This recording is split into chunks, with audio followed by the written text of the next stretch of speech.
Salut les amis et bienvenue sur ce 32e épisode de Tipeee and Friends. Pour cet épisode, je suis très heureux de recevoir un acteur de la scène underground, un artiste multifacette, aussi talentueux que prolifique, un adepte du do-it-yourself et un membre très actif de notre chère scène metal extrême, mais il ne se limite pas qu'à ce type de musique. Vous allez le comprendre dans cette interview. Je veux bien sûr parler de Monsieur DA, qui m'a fait l'honneur de participer au podcast au travers de cette interview que vous allez découvrir.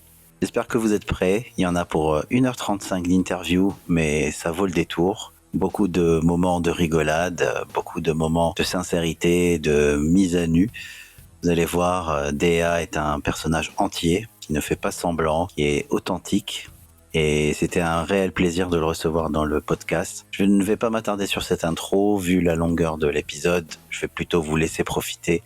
Encore une fois, merci pour le soutien et comme d'habitude, n'hésitez pas à faire ce qu'il faut pour soutenir le podcast. Merci et bonne écoute. Écoute, Déa, merci beaucoup d'être mon invité dans le podcast Ghetto, Tipeee and Friends.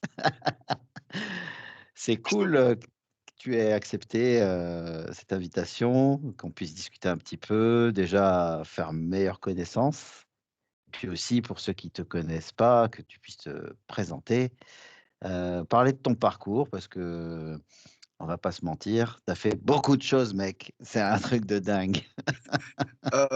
Premièrement, merci à toi parce que c'est un putain de plaisir d'être là, de pouvoir discuter avec un pote, en fait. C'est littéralement c'est ça qui me manquait, c'est le temps de pouvoir parler avec un pote, donc là, on se l'octroie et c'est trop bien. Je m'appelle DA, ou Olmo de mon vrai prénom, ou Jean-Michel Black Metal en surnom, le pourfendeur de sexe, ce que tu veux. J'ai bientôt 39 ans, ça fait très longtemps que je fais de la musique. Si, des gens me connaîtraient, de réputation, c'est surtout parce que je fais beaucoup de musique, genre beaucoup trop, mais c'est parce que c'est une manière de m'exprimer et j'ai mis tout de côté d'un point de vue, social, amitié, sortir, kiffer, tout le bordel pour vraiment me donner à ça depuis, mon plus jeune âge. Et j'ai vraiment commencé à faire de la musique, sur ordinateur quand j'avais 4 ans. Quand tu réfléchis, tu te Oh dis: là «Putain, là. c'est chaud». C'était sur un clavier AZERTY frangin, c'était là-dessus, tu Mmh. vois? Et le A, c'était le do, le Z, c'était le ré et je faisais des trucs comme ça et de là, je me suis intéressé à ce qui s'appelait les modules, qui étaient en fait les chansons des jeux vidéo, Amiga de ce temps-là. OK. Vu que moi j'étais dans l'Amiga, j'étais pas dans l'Apple, j'étais pas trop dans les PC de ce temps-là. J'étais vraiment dans l'Amiga. Et il y avait des jeux absolument incroyables, sur Amiga et leur musique était absolument énorme parce que c'était juste des anciens programmes, des trackers, sur 4 channels et forcément tu avais la limite, du poids, et des effets que tu pouvais mettre dessus donc c'était très cheap mais tu avais des coups de génie en fait, de malade A et alors moi attends, ouais, vu que tu parles de ça, excuse-moi, je te coupe vite fait.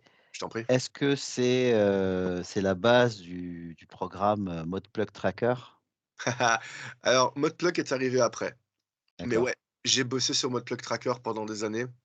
Heu, Avant ça, j'ai fait Fast Tracker. Fast Tracker qui était vraiment celui que j'utilisais tout le temps sous DOS, en fait, OK. sur PC et avant sur Amiga, j'étais sur Octamed et j'étais principalement sur le Octamed 3.04, parce que c'était pour moi le meilleur. Il était facile, on pouvait monter jusque 8 channels, ce qui était Mmh. ouf de ce temps-là, en fait et bon, encore une fois, je parle vraiment d'un vieux temps, il y a 30 ans, tu vois?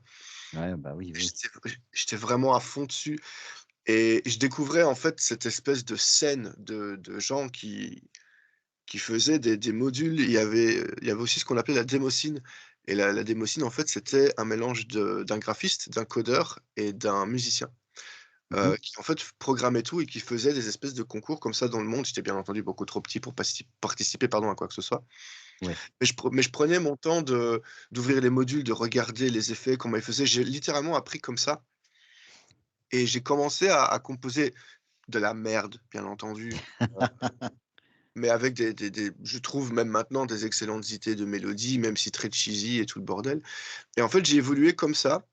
Je suis monté, Je suis monté donc, comme j'avais dit donc sur Fast Tracker quand je suis passé sur PC, qui pouvait monter jusque 64 channels. Je suis passé sur, Modplug qui est monté jusque 128 et après donc je suis passé sur Reaper et j'ai commencé à composer sur Reaper. J'ai pas arrêté depuis et avec le temps, tout ça, bah, je suis devenu donc producteur de musique. Donc mon travail, c'est ça, ce qui est quand même absolument incroyable et à travers le temps, bah, je suis, bah, musicien professionnel.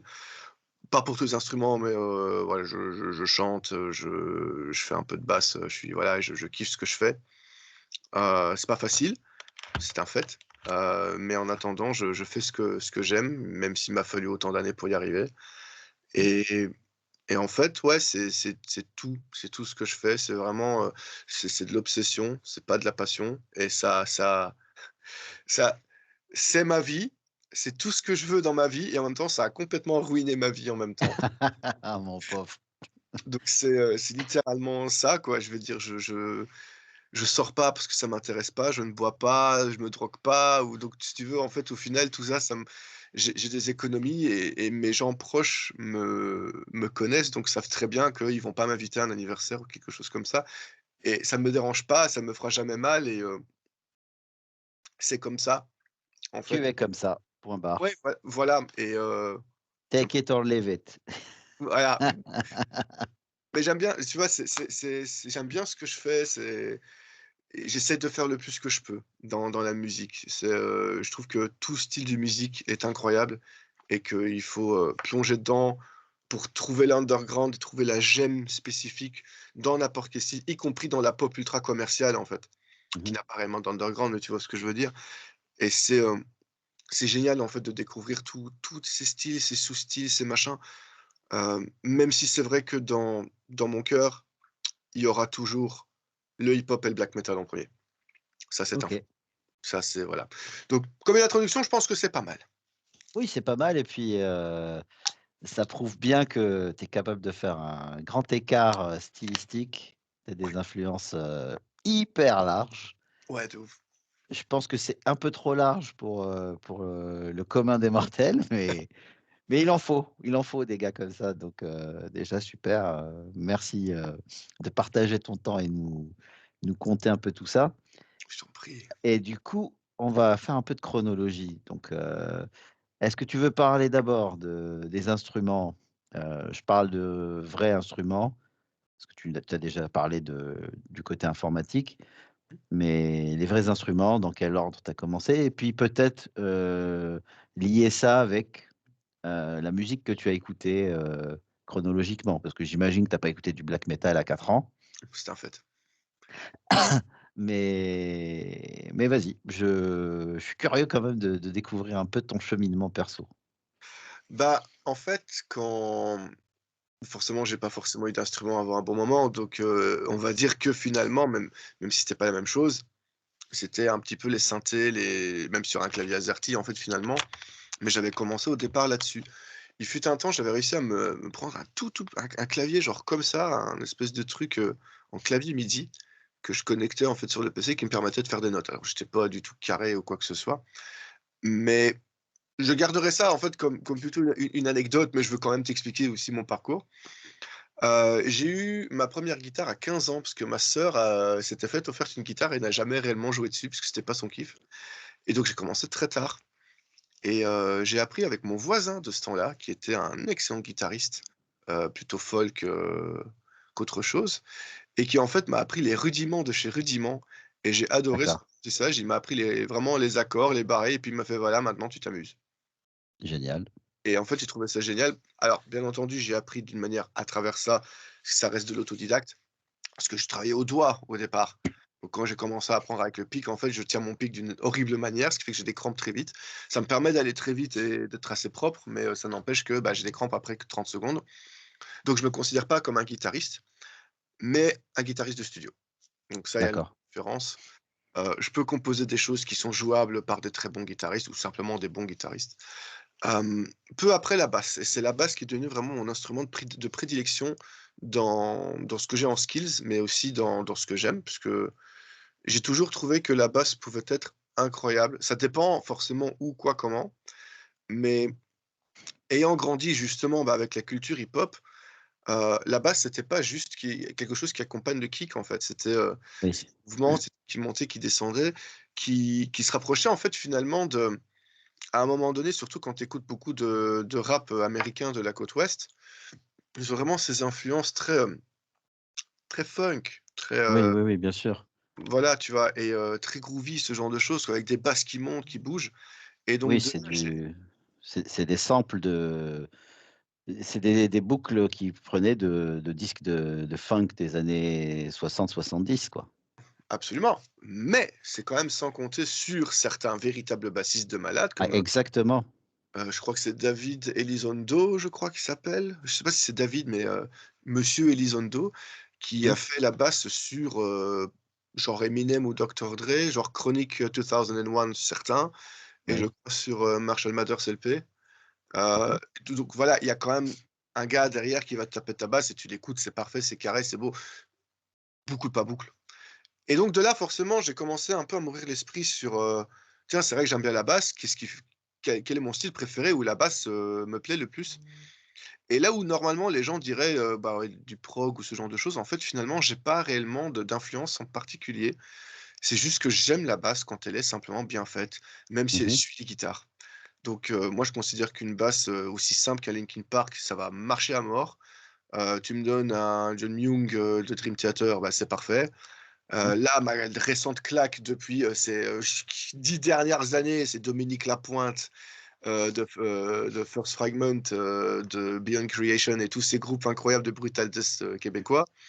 Ouais. Heu, Ils il y sont en a bons les Québécois là-dedans quand même, hein. qui sont incroyables. Ils Ils sont sont incroyables. insupportables même, je vais dire. Ouais, franchement, c'est ouf. Alors après, bien sûr, tu as la base, tu as du Jaco Pastorius, ce genre de Oh, choses bien que sûr. forcément, mais tu as, comment il s'appelle? Un groupe japonais, tu as Ah, l'impression que c'est tu vas me perdre là avec les groupes japonais. non, mais c'est Cassiopeia. Cassiopeia. D'accord. Ah oui, C'est oui, ça me dit quelque chose, oui, oui. c'est littéralement Mario Kart, joué par des gars, quoi. C'est OK. rapide, bourrin. Tu avais tout ce qui venait de la scène disco aussi, Mmh. où là, pareil, la basse, elle bouge tout le temps, c'est incroyable et donc ça, j'ai adoré. Donc la D'accord. basse, c'est vraiment devenu quelque chose qui m'intéressait, mais j'ai jamais plongé dedans comme un fanatique, en fait, ou quelqu'un qui veut vraiment rentrer dedans. J'ai jamais vraiment développé mes skills. Je joue, j'aime jouer, j'ai D'accord. voilà, et après, la voix. Donc je gueulais beaucoup parce que j'aimais bien gueuler dans le vide, en fait, c'est quelque chose que j'aimais bien et c'était très drôle et je me suis rendu compte assez vite qu'il y avait moyen de développer ça sur quelque chose de cool et au fur et à mesure, bah, j'ai évolué sur, des cris rigolos, un petit peu à la ouais, certains Ultra Vomit, Gros Nip, des départs où on se marrait un peu sur quelque chose d'un petit peu plus émotionnel et je me suis dit: «Ah ça, j'aime bien finalement, ça me parle» et Tu t'exprimes. ouais, il m'a fallu des années avant d'arriver à avoir une bonne voix en gueulage. Et il m'a fallu des années pour la maîtriser et après il m'a fallu aussi pas mal d'entraînement pour arriver à avoir un bon chant clair et après pareil, quand je me suis rendu compte que j'avais des skills, bah, je suis retourné sur mon amour du départ, savoir le hip-hop et là Mmh. j'essaye de faire le plus de bon hip-hop bien fait, bien prononcé, ce qui est parfois compliqué parce que, bah, l'anglais ça reste de l'anglais et j'essaie de faire ça en anglais et Bien bon sûr, il y a ouais. il y a un French accent, tu vois? Mais, ça va encore, tu vois? Il y a pire et là récemment batterie, hein? Ah bien, Je suis dans un studio maintenant, donc il j'ai faut. accès à la batterie tout le temps, donc je m'amuse. Je suis très bon, je suis assez carré. Donc ça, voilà, c'est mes années derrière, d'ingé son, machin, donc je suis Bah carré. oui, oui, Par contre, tu j'ai pas d'endurance, donc je fais mes entraînements, voilà, mon rythme de croisière pour le moment, c'est 110-120 et je suis pas encore parfait et je prends mon pied à faire ça, à faire des rythmes que parfois j'enregistre et que je me dis que c'est cool ou faire du doom. J'adore jouer ah lent, bah oui, j'adore c'est bon taper sur ça. la batterie, mais de ouf.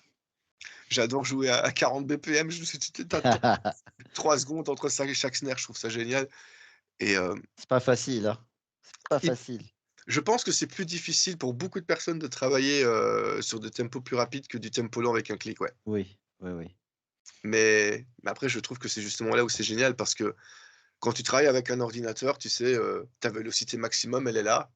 Mmh. Toi, tu es humain, donc tu peux tabasser ta snare de plus en plus fort, en fait et je trouve ça génial parce que Oui. tu te donnes physiquement, il y a un truc qui se passe en plus, tu as une catharsis physique, je trouve ça génial. Donc j'essaye de toucher à tout, comme tu Et vois. puis la dynamique, hein. Ah bah oui, tu les Ghost Notes, ils sont bien là, les Ghost Notes, là, faut bien aller doucement. Ah, c'est bon ça. Ouais, voilà, donc j'essaye vraiment de toucher au plus que je peux, et d'une part pour moi-même, pour mon propre savoir, mais aussi parce que, bah, j'aimerais bien à un moment donné arriver à faire de la musique que j'ai toujours eu envie de faire, comme de la disco, du jazz, du progressif, où j'ai pas Mmh. encore les skills pour, mais inch'Allah, un jour, ce sera le cas et j'irai là, tu vois? Je me D'accord. considère pas vieux, je suis encore jeune, je m'amuse, quoi, donc voilà, Bah, il y a pas d'âge, hein, il vaut mieux, se lancer et pas avoir de regrets derrière. C'est totalement. ça surtout. Bah, de ouf. Et écoute, c'est déjà un super démarrage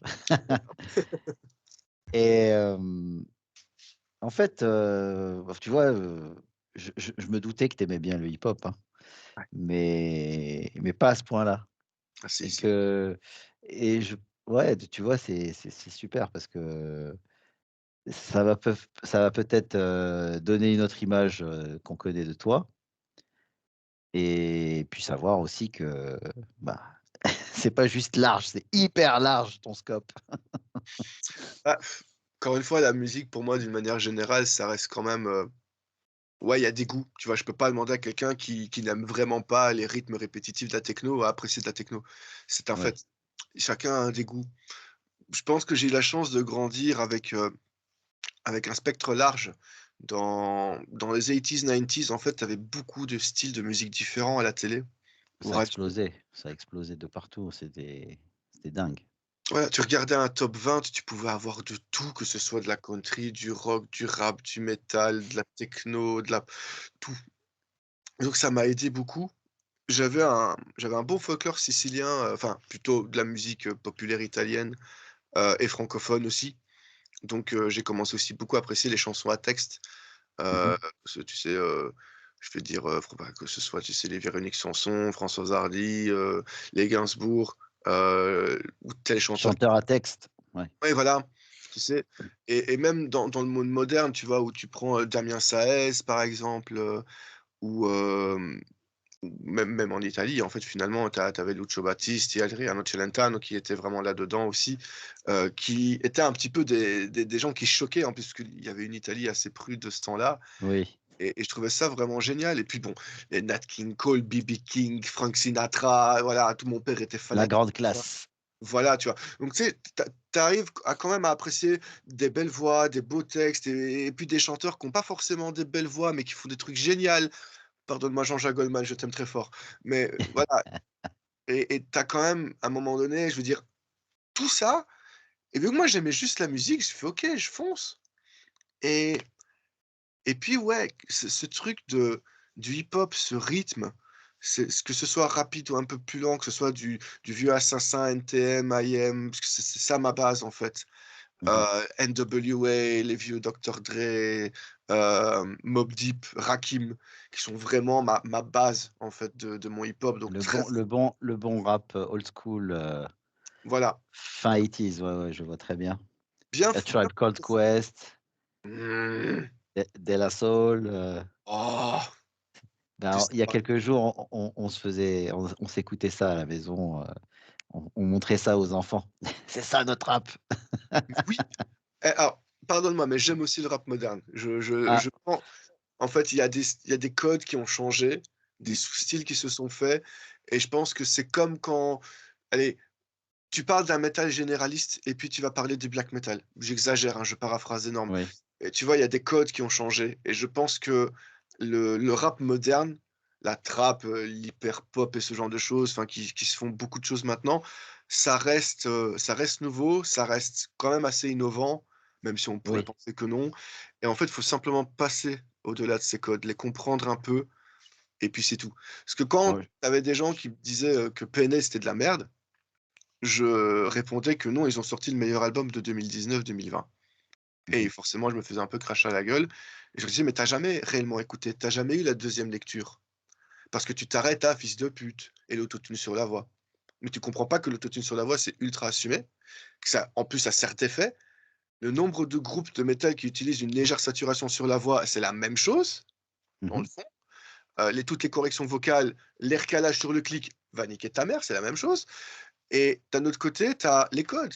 Alors quand un groupe de métal qui fait «Ouah», bah, c'est la même chose qu'un gars qui fait «Yo, check, fils de pute». La même chose! Oui, oui, oui, C'est juste c'est dans le package, il faut qu'il voilà, y ait ouais, ce «gimmick» entre guillemets. c'est ça et quand on arrive à comprendre, à rentrer dedans, on se rend vite compte qu'en fait, tout style musical vaut la peine. En tout cas, je Mmh. trouve. D'accord. Bah, moi, je te cache pas que j'ai arrêté un peu tout ce qui était hip-hop, vers 96 à peu près. Tu arrêté dans une bonne Puis période aussi. j'ai arrêté, bah, moi j'étais à fond à l'époque, en termes d'écoute, hip-hop, bah, tout ce qui était, G-funk, gangsta rap, tout ça. Ouais, Et ça m'a saoulé avec le décès, la petite guéguerre, Biggie, Tupac, tout ça. ouais, c'est vrai que c'était lourd. Et en même temps, je découvrais, le métal extrême, j'avais déjà un pied là-dedans et ça m'attirait beaucoup plus. Donc j'ai complètement délaissé, tout ce qui était hip-hop. J'aime beaucoup tout ce que j'ai écouté jusque-là Mmh. et après, bah, j'étais complètement déconnecté et c'est marrant parce que, dans Corrosive Elements, par exemple, il y en a 3 dans le line-up qui sont fans, d'autre chose que métal et souvent ils me parlent de trap, ils me parlent de choses, que tu cites. Et moi je passe à côté, hein, mais je sais qu'eux ont trouvé beaucoup de choses intéressantes, et ils arrivent encore, à trouver des pépites. Donc bah, c'est cool, c'est cool. Après voilà, perso, j'arrive plus à retourner là-dedans. C'est pas grave. Mais ça m'empêche pas d'écouter d'autres trucs. C'est juste que voilà, c'est pas je trouve pas d'intérêt, perso là-dedans. Oui, voilà, en fait, de toute manière, ça nous concerne nous-mêmes, c'est complètement Exactement, individualiste, tu vois? Je veux dire, il y a des moments où je vais pas écouter de métal pendant des mois possiblement, parce que je vais le performer, parce que je vais faire des trucs à gauche, à droite mmh. et quand je vais y retourner, par contre, je vais avoir, les paillettes dans les yeux parce que justement ça m'a manqué et tout ça et c'est ça que je trouve parfois drôle et après, c'est pareil, question de goût, on peut pas forcer les C'est gens sûr. et ça Faut s'arrête là. pas mettre les gens dans des cases, ça sert à rien. Ouais, puis tu sais, les goûts changent. J'ai vu blindé de gens, tu sais, qui me disaient: «Moi, j'écoute plus de métal parce que, c'était une musique qui, pour moi, me suscitait trop d'émotions violentes et c'est pas ça que je recherche et que pour moi, aller mieux, je ne vais pas en écouter». Pour d'autres, c'est l'inverse. C'est j'ai arrêté d'écouter de la musique, qui me donnait trop envie, d'écouter des textes. Je voulais avoir, quelque chose de violent dans la tronche où je comprenais pas les paroles, à la 6 Ouais. cordes et compagnie. Ouais, OK, il y a de tout pour tout, en fait, finalement et je trouve que justement, c'est ça qui est énorme avec la musique. Il y a de tout et même déjà dans des catégories. Parce que quand tu Mmh. vas dans le rap, tu as 45 sous-styles, tu vas dans le rock, tu as 45 sous-styles, dont le métal qui a aussi 45 sous-styles. C'est ça. C'est C'est que c'est de la musique, voilà, au c'est que de final. la musique. C'est ça qui est cool, en fait. D'accord. Bon, comme on est sur un podcast, à vocation plutôt métal, hein, on va revenir sur, tes premiers amours au niveau du métal. C'est quoi qui t'a fait, aimer ce style et qui t'a donné envie d'en faire? Alors, je vais aller par 2 temps, je vais aller avant que je me plonge dedans. Donc ma connaissance qui était avant que je me plonge dedans, c'était un peu des écoutes un peu disparates, très télévision, en fait et je me souviens que c'était beaucoup, en fait, sur certaines chaînes allemandes, dont une chaîne Mmh. qui, ce temps-là, s'appelait Viva 2. Ah, j'adore Viva. Bah, voilà et en fait, il passait de tout. Il passait les clips de métal, on va dire, un petit peu plus extrêmes Mmh. et j'avais découvert, j'avais écouté un peu, bah, du Cradle of Filth, en fait, de ce temps-là, avec, From the Cradle to Enslave, par exemple et leurs Mmh. clips, ultra censurés, parce que de ce temps-là, c'était quand même quelque chose, tu vois? Ouais, il est marrant ce clip, moi je l'aime bien.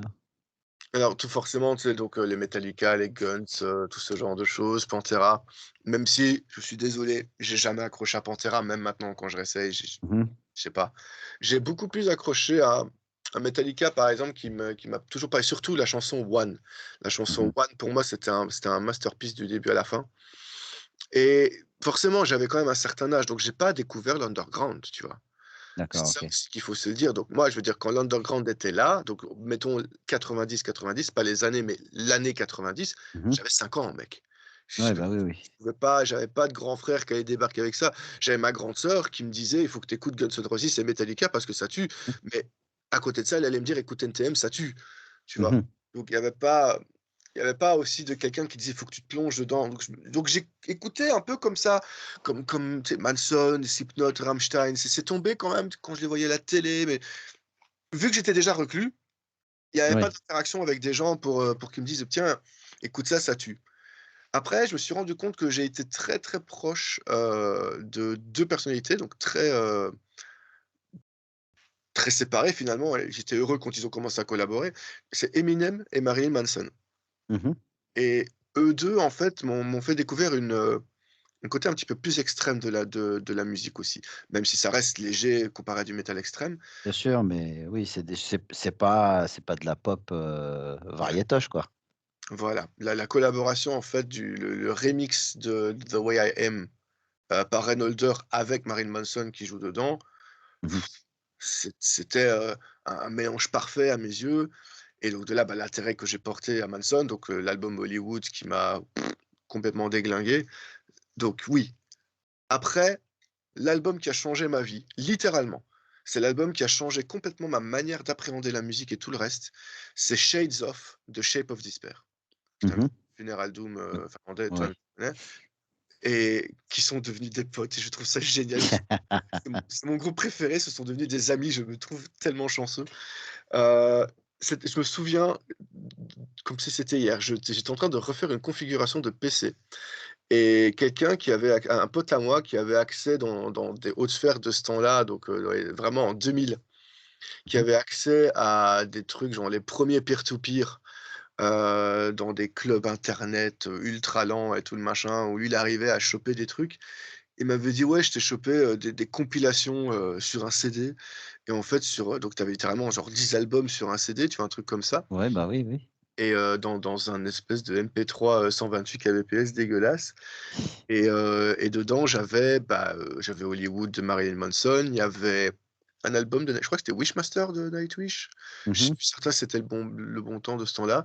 Il y avait deux trois albums, dont certains albums de hip-hop, mais souvent en plus tu avais de la merde dedans, tu avais pas les chansons complètes ou tu avais des bruits, ce genre, et puis tu avais donc ce fameux Shades of de Shape of Despair qui m'a dit: «Ouais, j'ai vu ça, je l'ai pris». Mmh. Eh bah, putain, je le prends, je le mets donc sur La mon claque. petit, lecteur MP3 de 128 mégabytes, et je refais ma configuration qui prenait normalement 1h30, 2 heures.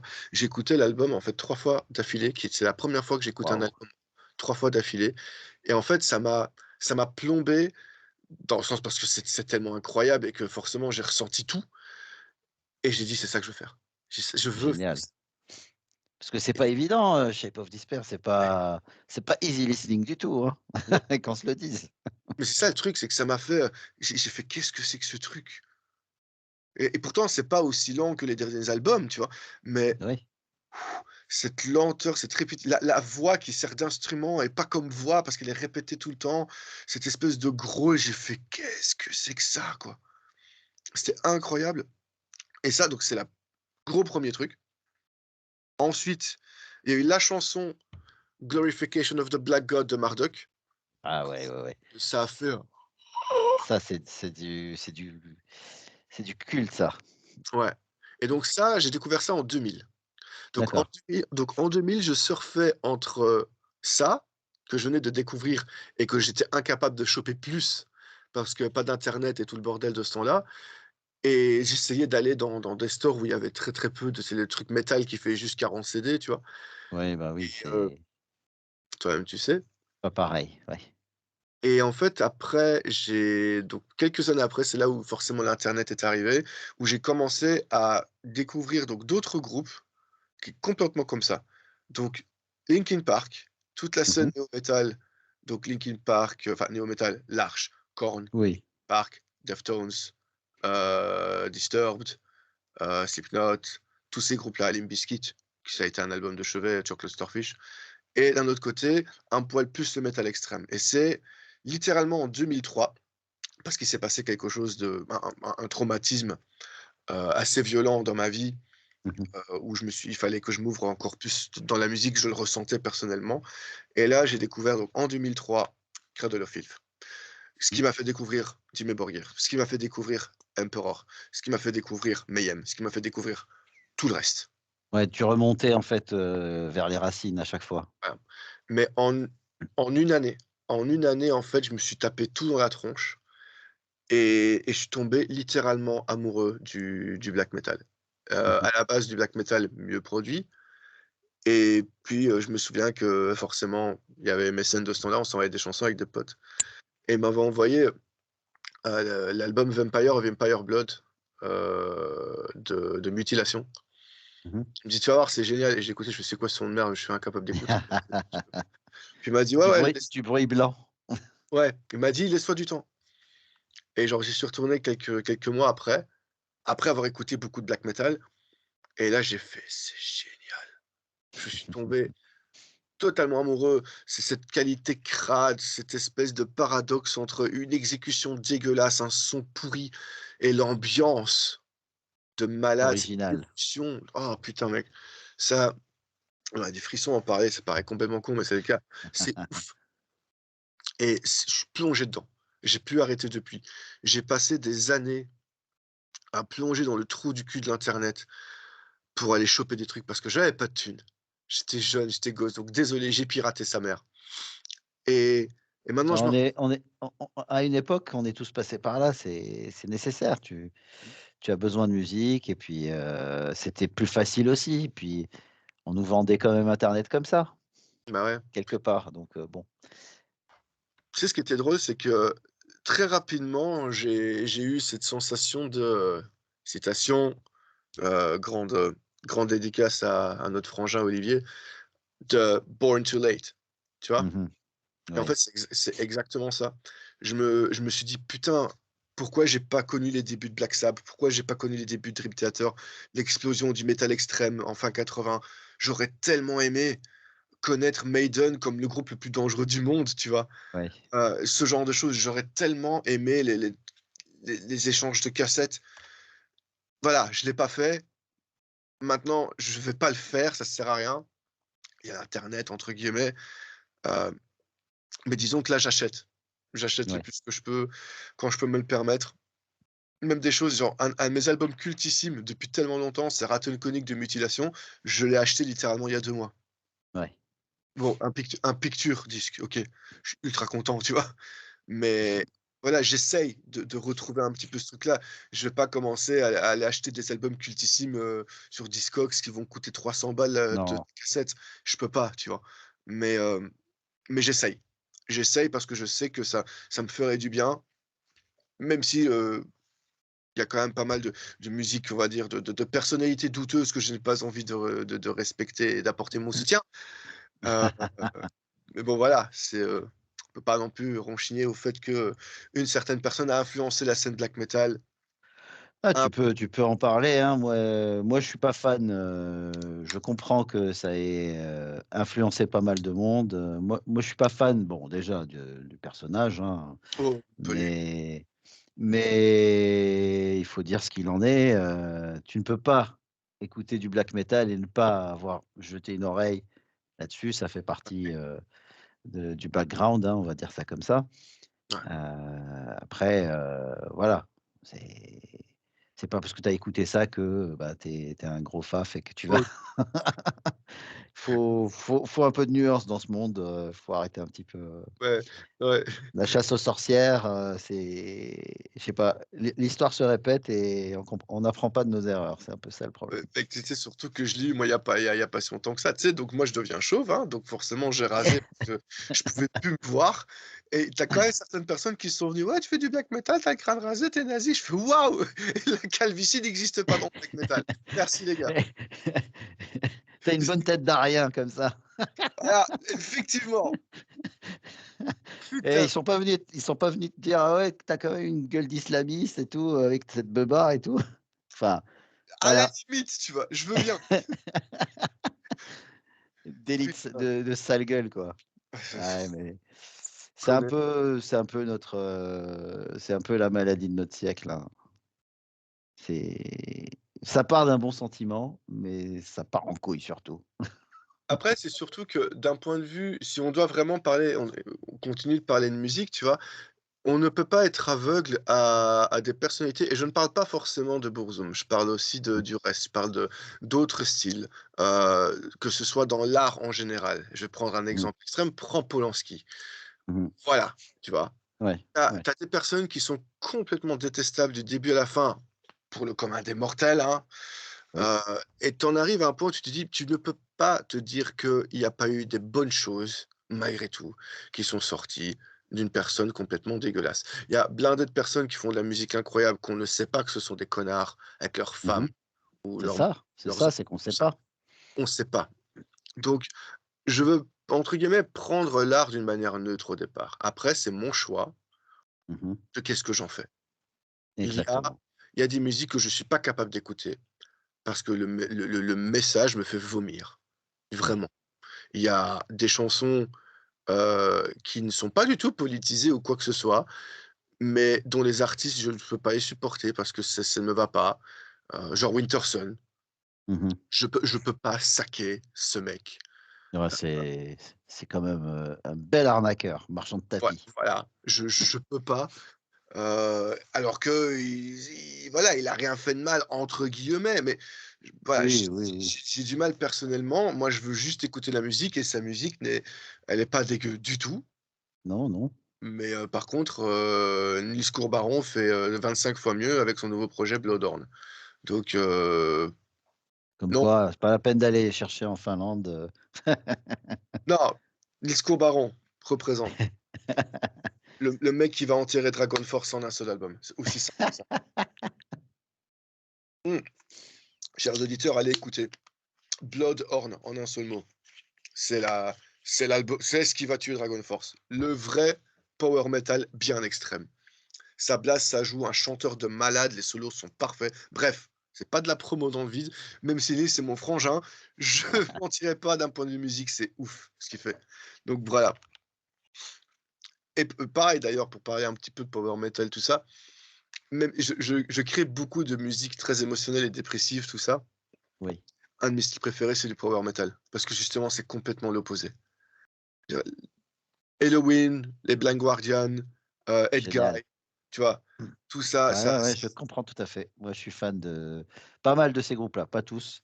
mmh, J'ai eu ma grosse période, power metal, surtout avec le retour du power metal à la fin des années 2000, 90 pardon. Ouh là, je commence à être, je confonds les époques, ça va pas le faire, hein.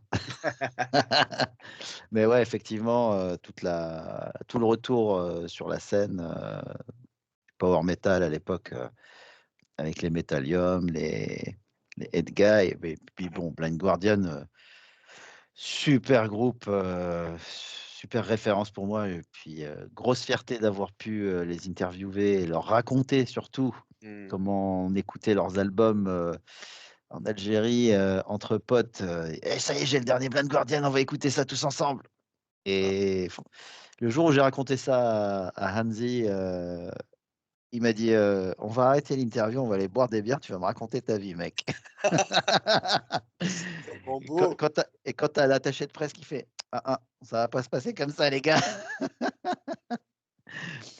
Enfin bref, tout ça pour dire que je comprends qu'on puisse aimer le power metal, surtout le côté second degré et ça fait plaisir de faire des trucs un peu gnangnan dans le sens, c'est happy, c'est bon enfant et puis il y a pas de mal à faire ça quoi. Ah puis tu sais, je trouve que c'est un bon antidépresseur aussi parce que Mmh mh. justement, c'est pouf, de la joie dans ta tronche et c'est super bourrin et tout et en fait, ça fait du bien. Je me souviens que j'avais fait une interview il y a X années avec un gars où on parlait justement des problèmes mentaux et de la musique émotionnelle dans le métal extrême. Et il me disait: «Comment est-ce que toi tu fais pour coper avec tout le bordel que tu Mmh. peux avoir avec, les gros coups de déprime ou la dépression constante ou, les crises d'anxiété et tout ça?» Et je lui disais qu'un de mes premiers trucs, c'était, littéralement d'écouter Through the Fire and the Flames de Dragon Force Mmh. qui, me redonnait un coup de pouce, quoi et lui il me disait: «Mais enfin, chaud quand même». Je dis: «Ah bah oui», je dis: «Allez, continuez d'aller écouter vos Catatonia, Anathema, hein». Je veux dire, oui, je veux dire, il y a des moments où ça va te faire du bien, mais il faut que Exact toi-même tu arrives à t'en ressortir, et tu oui. vois? Le power Mmh. metal, il te prend, il te met sur le dos d'un dragon et tu vas aller niquer un château, tu vois ce que je veux dire? La différence, elle est là. C'est ça et puis bon, c'est cool, c'est en mode, tu peux pas dire les mecs se prennent au sérieux, quoi. Je Donc pense qu'il y en a qui se prennent trop au sérieux parfois, justement. bonjour Rhapsody, bonjour ou Manowar. Putain, Bon, allez! représente, ils ont vraiment beaucoup perdu en street cred, mais quand même, ils Mais ont fait des putains d'albums. mais quand même, mec, je suis désolé. On a beau dire ce qu'on veut, hein, mais tu me donnes un Manowar, en fait, j'écoute Manowar, je gagne des muscles, je perds les poils de mon torse, je suis comme ça et je pleure. C'est voilà, c'est le métal. Le métal, c'est C'est ça, Manowar. c'est ça, c'est ça, Qu'est-ce que j'aime littéralement. j'aime ce groupe tellement. Bon, on va pas se cacher que c'est pas terrible ce qu'ils ont sorti ces derniers temps, hein, ces dernières vingtaine d'années, mais ça reste Manowar et Tu sais, puis, on peut pas demander non plus à des artistes de continuer de faire, tu sais, des masterpieces après masterpiece après masterpiece et je c'est parle même pas clair, du c'est sondage. Et j'avais entendu cette interview incroyable d'Ishan de Emperor où il parlait forcément, tu as toujours la même question qui revient, c'est quand que tu fais un nouvel album d'Emperor? Où il dit: «Non», il dit: «Je veux pas refaire un album d'Emperor parce qu'on n'a pas envie, on n'a plus le truc, moi je veux faire autre chose. Je veux continuer à faire cette musique sur scène pour moi et pour les gens qui voudraient la voir sur scène». Il dit: «Mais j'ai plus 15 ans, j'ai plus cette même envie de tout. La musique, c'est mon travail maintenant. Donc mmh finalement, tu n'as pas ou plus cette espèce de niaque de quelque chose à prouver, tu vois? Et en fait, c'est vrai. Et de toute manière, on est à l'ère maintenant où personne n'est content parce que tu te rappelles, Diabolus in Musica de Slayer où tout le monde a commencé à mh. péter un câble: «Ah, il est trop différent, revenez à faites des Slayer». Ils sont revenus à faire du Slayer pur et dur: «Ah, vous faites tout le temps la même chose, gna gna». C'est ça. En fait, c'est quoi? Ce qu'on va garder de toute manière, ce sont ce qui va marcher, ce qui a été connu. Comme C'est ça. d'habitude pour pas mal de groupes qui existent depuis plus de 30 ans, de 20-30 ans, ce sera comme ça. Est-ce que c'est grave? Je sais pas. Je peux pas dire. Quand tu as des évolutions de groupes genre In Flames qui commencent à faire de la pop parfois ils reviennent, parfois ils font des choses géniales, parfois ils font des choses que je me dis: «Pourquoi?» mais ce ne sont que mes goûts. Je suis Bien pas dans sûr leur tête à me dire: «Est-ce qu'ils en ont peut-être pas marre? Est-ce qu'ils sont sous contrat? Est-ce qu'ils sont sous pression?» Je sais pas en fait. et puis c'est ça qui met de la bouffe dans leur assiette donc quelque Hop, part, ils font ce qui marche, hein. bah, c'est leur travail. Arrive un moment, Voilà, en même fait, si c'est de la merde ce qu'ils font maintenant, mais ça n'engage que moi. on va pas y aller de main morte, c'est parti. C'est de la grosse daube, merci, au revoir. Voilà, on retourne à C'est Clayman et basta. c'était un de mes groupes préférés et puis un jour j'ai fait: «Je ne veux plus en entendre parler». J'écoute tout jusqu'à Reroute to Remain Ouais, voilà, bah, comme beaucoup de personnes. et puis, ça s'arrête là. Ouais, Par j'avoue. contre, ouais, j'adore ces premiers albums, ils étaient frais, ils étaient innovateurs. Toute cette scène, Göteborg et tout, c'était dingue, dingue. Parce que tu arrivais du métal extrême, tu pouvais être fan de Morbid Angel et en même temps fan de Maiden et tu te dis, bah, on prend un peu des 2 puis on arrive à créer un truc nouveau et c'était vraiment pas mal tout ça. Ouais, non, clairement. Puis c'est passé tellement de choses, enfin, encore une fois, les gens avaient quelque chose à dire, je pense. Tu avais, cette explosion du métal extrême, tu sais, au tout début des 90s, Ouais, l'opposition avec le black metal, qui malgré tout exact. et aussi était sur le devant des médias et tout le bordel, malgré le côté underground, tout ça. Donc tous ces paradoxes-là qui, à un moment donné, tu avais quand même un petit peu ce petit clip-là à 22h30, sur MTV qui sortait, tu disais: «C'est qui? C'est trop bien». Et puis tu savais pas qui c'était. Heu, puis bon, tu sais, c'est tous ces groupes qui ont existé à un moment donné dans leur coin, à faire ce qu'ils voulaient faire avec passion et hargne et tout le bordel et je pense au début de Sepultura, tu vois? Mmh. Par exemple et puis ouais, tu vois cette évolution que, bah, ouais, en fait, tu peux carrément mélanger de la grosse mélodie et du métal extrême. Tu peux mélanger de la pop et du métal, même si ça va être décrié par blindé de gens un peu trop fermés d'esprit. Mais arrive à Oui, un moment donné, si ça tue, ça tue. Les gens font ce qu'ils veulent c'est et ça, c'est C'est leur groupe aussi, hein. Mais ouais, c'est ça que je trouve cool. C'est qu'il y a de toute manière tout à faire, tout. Oui. Et ça, moi, ça me plaît, en fait, de voir ça dans le monde, voir qu'il y a encore des gens qui essayent de créer des pas forcément créer, c'est difficile maintenant, mais d'avoir des personnalités dans leur musique, quelque chose d'absolument unique et de propre à eux. Comme, il y a un groupe que je vais enregistrer dans pas longtemps qui s'appelle Bockwriter, qui est un groupe plutôt doom, un death doom un peu chelou comme ça, très influencé Celtic Frost justement. Mmh. Et le bassiste, bah, en fait, c'est pas une basse, enfin si, il joue sur une basse, mais c'est pas une basse. Donc c'est-à-dire que je vais pas la mixer comme une basse, parce que c'est pas ce qu'il veut. Sa basse, c'est comme une guitare. Il y a de la distorsion dessus et tout. Les basses, c'est les guitares. Donc c'est OK. complètement rien Tu à in voir. tu inverses les rôles, quoi. Ouais, voilà, alors faut voir avant au mix, mais je sais Mmh. que ça va tuer, parce que nouvelle identité, tout le bordel, tout ça. Mais ça Rappelle doit s'accorder hyper, bas, hein? je crois qu'ils sont en B, ouais, de OK, base. OK. Mais, je crois qu'ils sont sur des records, les gratteux. Ce qui m'étonnerait pas finalement. Hem, Et donc tu me disais, rappelle-toi? ouais, rappelle-toi ah putain merde, Je t'ai coupé, excuse-moi. ah fourte, oh merde, j'ai perdu mon train of thought. Ça m'arrive tout souvent ça. Enfin machin Pop-Fighter, tout ça, la basse dans le machin, truc, tout ça. Je pensais aux Beatles, ça m'est passé dans la tête et je voulais parler d'autre chose. Tant pis, c'est pas grave, j'ai oublié. Hem, Comment tu fais pour sortir autant de scuds par an? Je sors ce que j'ai déjà, ce qui est de côté depuis très longtemps.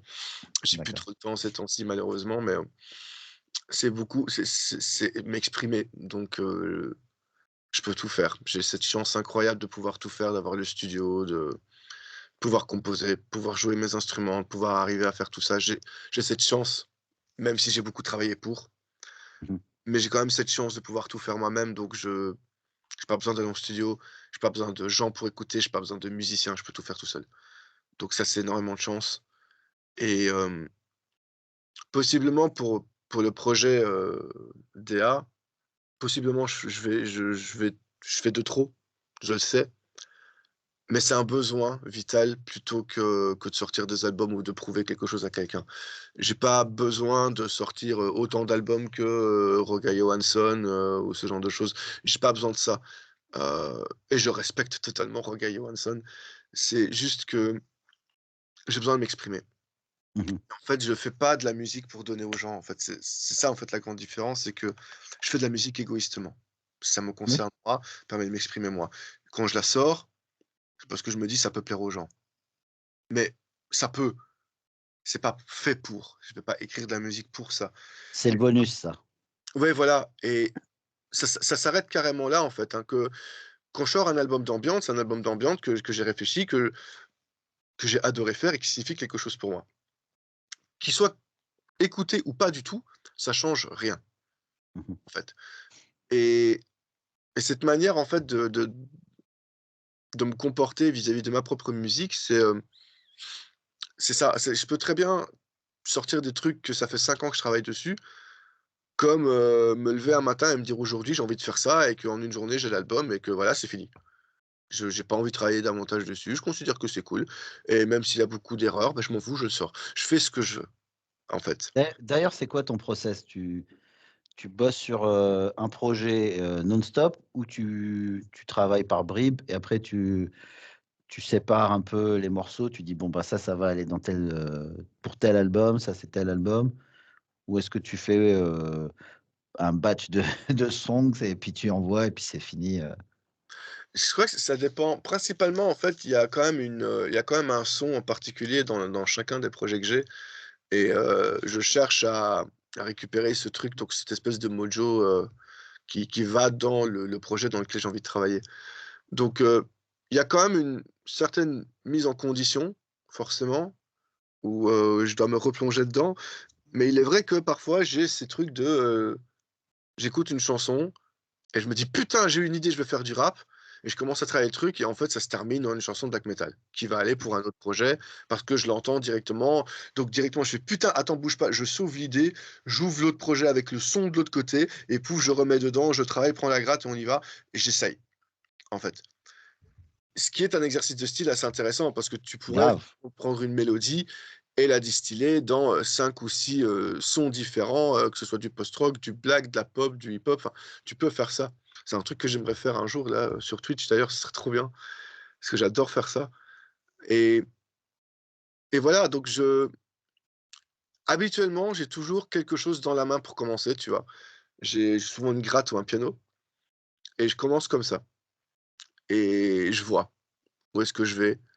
Et souvent, en fait, si le son me plaît, si je crée déjà un son, je me dis: «OK, ça, ce sera certainement du DA parce que c'est nouveau, et qu'il y aura possiblement quelque chose, de nouveau». Après, si je me rends compte que: «Ah putain, ça pourrait carrément être ce genre de style de tel projet», je vais faire: «Ah bah ouais». Je vais le mettre dans le son du projet en me plongeant dedans et voir. Si c'est mieux, j'y vais. Si c'est pas mieux, j'y vais pas. Après, ça m'arrive parfois d'avoir un concept dans la tête et là, il y a pas de réflexion. Il y a le concept, point. OK.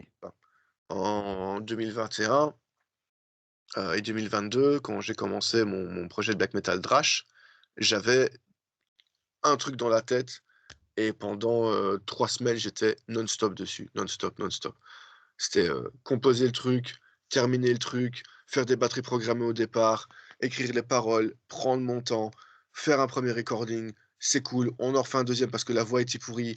OK, c'est fini, j'ai la base, je vais faire les batteries, je vais en studio, je me mets un clic, on y va, je balance, je fais mes blasts, je reviens, c'est de la merde, je retourne, je recommence et j'essaye de m'en sortir comme ça, je mixe tout le bordel, j'ai mon son, je suis content. Mais j'ai bossé beaucoup, beaucoup de temps. J'ai eu des énormes écoutes et j'ai fait 5 mix différents pour arriver au truc que je voulais. Donc il y a vraiment des moments où je vais être complètement focus, si tu veux. C'est comme Drop Dead. Drop Dead, tu vois, on est tous focus. En plus, on est 7 plus un, tu vois, on est 8 Mmh. personnes. Bah, tu pas le choix, en fait. À un moment donné, il faut être focus, faut être dedans, faut se plonger dedans et j'aime bien ça, tu vois? Aussi le fait de tu te plonges complètement dans une ambiance, surtout quand tu es pas tout seul, c'est encore mieux, tu vois? Ouais, tu es en immersion, quoi. Ouais, c'est plus facile de bosser avec des gars, tu vois? Là où, j'imagine, tu vois, quand tu débarques avec les gars de Conviction, en fait, bah, tu es avec les gars de Conviction, tu vas pas commencer à faire de la double et du trash, tu vois? Donc Bah, au début, oui, comme ça, je j'ai plus envie d'en faire pendant toute la répète. voilà. Souvent, je fais ça, on enlève le surplus d'énergie et après on se consacre à faire du doom. Ah putain, est-ce qu'il est bien votre album? Au passage. Ah, merci, merci. Bah, là, on doit faire la suite, hein, c'est dans les tuyaux. C'est Olivier qui compose, quasiment tout, hein, c'est son projet à la base, mais il nous a un petit peu ouvert la porte pour qu'on participe un peu plus et donc peut-être que ça va changer un petit peu le visage du groupe, on verra. Mais bon, l'idée, c'est quand même de rester dans les codes du doom, hein, c'est le cahier de charge, hein.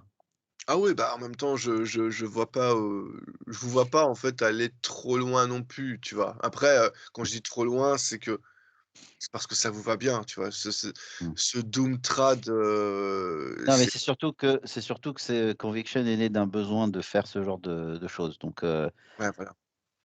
pour la plupart, on a tous fait du métal extrême à côté, ou d'autres types de métal, mais Conviction, c'était pour faire du doom.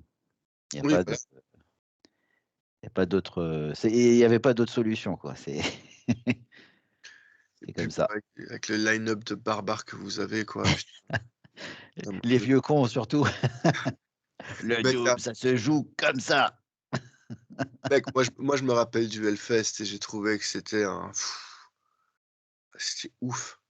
Ah, mais ouais, c'était dingue et puis, c'était dingue parce que il y a eu beaucoup de déjà, c'était une surprise pour nous et puis c'était une période dure pour pas mal d'entre nous, sur, plein de plein de choses personnelles, c'était très, très, très dur, cette année-là et c'est arrivé comme ça, tombé du ciel, quoi et puis, on y est allé à fond, hein. C'est franchement, tu vois, je suis content qu'on ait récupéré l'enregistrement parce que c'est pas parfait, mais c'est pas fait pour être parfait, Ouais, voilà.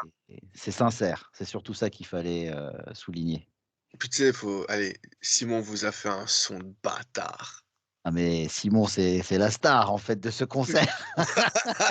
C'est Simon, le Ah, sauveur du truc, hein. Parce que, honnêtement, on n'a jamais eu un son pareil. ouais, Et Simon est incroyable pour ça. On lui fait un bisou, hein. ah, de ouf, de ouf. Franchement, je sais qu'il est bon de base, tu vois? Ouais. Mais quand ah putain, le concert de Conviction, c'était parfait, c'était parfait. Et, et surtout, il s'est amusé parce que ça lui faisait faire autre chose aussi. Ouais, c'est clair. C'est surtout là aussi où tu te dis: «C'est quand même assez énorme que tu as aussi un ingé son qui va prendre son pied», tu vois? Ouais, puis tu vois des petits détails, tu sais que ça va bien se passer parce qu'on parlait, pendant qu'on s'installait, j'étais avec Simon, on checkait l'accordage, de la drum, on regardait, il était là, il regardait exactement le micro, si le micro, prenait bien le centre de la peau de frappe et que le second était bien positionné pour récupérer les subs. Franchement, c'est super parce que généralement déjà tu as pas le temps. Très souvent, bah, fous-y un trick pardon et c'est réglé, on s'en fiche du son acoustique. Là non, là on a vraiment construit le truc, c'était énorme, c'était énorme. Ouais, c'était quand même assez ouf ce concert, ouais. Putain. Ouais. Bon, on n'est pas là pour parler de Conviction, ceci dit, même si ça fait plaisir, et donc, tiens, on va parler d'un de tes projets, je voulais savoir si tu étais toujours dans Wolvenest? Bah, j'y suis et j'y suis pas, en fait. D'accord. C'est un peu un truc assez bizarre avec Wolvenes parce que donc je suis le producteur depuis les débuts. Mmh mh. Je fais pas mal d'arrangements, des ajouts de clavier, je fais des basses aussi. On se partage, Mmh. les basses studio, on se les partage avec Corvus, Mmh. parce que lui, il a des chansons où il a vraiment son style, tu sais, très, pique, mais genre pas qu'une seule corde, tu vois? Où Oui, vraiment son style en particulier qui va ultra bien et parfois il me dit: «Cette chanson-là, elle est pour toi parce que j'ai besoin de ton groove, que ce soit oui. au voix ou au pic, mais j'ai besoin d'entendre, le clang clang parce que je suis plus rythmique à la base» et donc Mmh. ouais, bah, on s'échange ça. Donc j'ai fait de la scène avec Wolvenest, beaucoup en 2021 en fait finalement, en mode, covid, machin chelou, tout ça, parce qu'on avait fait, ouais, genre une petite dizaine de concerts en fait sur toute la deuxième partie de l'année, plus le Roadburn Redux Oui. et on avait fait deux trois concerts avant. Ils m'ont invité en fait au Roadburn en 2018, je crois. Ouais, je crois que c'était ça, 2018, parce qu'ils voulaient jouer l'album, Void en entier et moi je fais une apparition, sur, la dernière chanson qui Mmh mh. s'intitule «La mort». Donc ils m'ont dit: «On fait l'album en entier, tu viens?» Je fais: «OK, cool» et de là, ils ont fait: «Putain, vas-y, on la rejoue une fois ou 2». Je fais: «Ah, moi, si je suis dispo, je viens», tu vois? Et donc ça s'est fait comme ça et au fur et à mesure, je suis resté sur certains morceaux où, je faisais des backings de Sharon, je faisais deux trois trucs et quand on a composé, l'album Temple, donc l'avant-dernier, il y avait une chanson que franchement, ça demandait une voix de mec, quoi Oui. et Kirby, il avait fait des démos que j'avais trouvé vachement cool et m'ont demandé de la chanter, donc je l'ai chantée, donc c'est devenu la chanson Disappear, qui était la première fois que j'utilisais cette espèce de voix à la Peter Steele, Mmh mh. même si pour moi c'est plutôt une voix à la Fernando de Moonspell, mais bon allez pourquoi pas Bien et baryton. ouais voilà et en fait j'ai vraiment kiffé ce truc et donc bah, on nous a demandé au Roadburn Redux de jouer en entier, donc on l'a fait et après quand il y avait les concerts qui se passaient en Belgique, tout ça, pas trop loin, bah, en fait ils ont dit: «Bah, viens avec nous en fait, c'est parti». Et OK. voilà, ça s'est fait comme ça. Après, il y a des concerts que je fais pas parce que je suis pas dispo, parce que j'ai du boulot ou je suis ailleurs, ce genre de choses. Et puis voilà, là maintenant, ils sont sur leur nouvel album, Dark Path to the Light, que je conseille à tout le monde, il est incroyable. Sur lequel donc je n'ai pas fait aucune apparition vocale sur cet album. Bah, ils sont en train de le promouvoir, bah, voilà, je vais pas aller tout le temps sur scène avec eux, tu vois. Mmh. C'est aussi eux. Donc je suis cette espèce de bonus dans Wolvenest qui est kiffante, quoi. Et j'adore ça. Je préfère ça qu'autre Ah, chose, en fait. d'accord, OK, c'est cool comme mode de fonctionnement en tout cas. Ouais, c'est pas commun, en fait et j'aime bien. Bon, et puis ton surnom alors, enfin ton nom de scène, pas ton surnom, ton nom de scène, ça vient d'où? Explique-moi un petit peu. Sauf si DA, tu pas envie, hein, ça peut rester mystérieux aussi, hein. ouais, j'aime bien le mystère. DA, ça vient d'un vieux surnom que je prenais quand j'avais 15 ans, Mmh qui était un surnom, très j'ai 15 ans et je suis gothique, que je vais pas nommer, parce que j'ai pas envie. Et les initiales, c'était DA et en fait, la première OK, fois qu'on s'était vu sur un certain forum, on avait fait la première visu, en fait, il m'appelait littéralement DA au lieu de mmh m'appeler autre chose et j'ai trouvé ça génial.